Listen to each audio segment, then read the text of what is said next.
Nasabat ng mga pulis ang sasakyang ito na nakaparada di kalayuan sa isang cell site tower sa Baliwag, Bulacan. Laman ng sasakyan ang mga aparatong ito na ayon sa PNP CIDG ay may kakayahang higupin ang mga impormasyong natatanggap ng cell tower mula sa mga cellphone user na nasa range nito. Capable po siya na mag-intercept, mag-store and mag-utilize po ng information na-obtain po from various communication devices such as cellphones, computers, and etc. Para po siyang cell site simulator na imitate po niya yung cell tower. You have the right to remain silent. Anything statement you make be used against you in any court of law in the Philippines.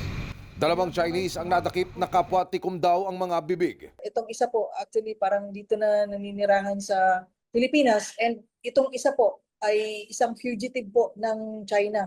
Installer lang daw sila. From China, may nagpapadala sa kanila dito sa Pilipinas. Sa investigasyon ng CIDG, lumalabas na ang nahihigop na impormasyon at data ng mga suspect ay gagamitin nila para makapambiktima online. Pwede niyang magamit ito sa pangloloko o pag-scam. Inaalam pa ng mga otoridad ang mga detalye para mapigilan ang pagkalat ng mga spy equipment na ganito. Na-file na po natin sila ng kaso pending sa DOJ, Department of Justice. And meron na po silang hinain na preliminary investigation.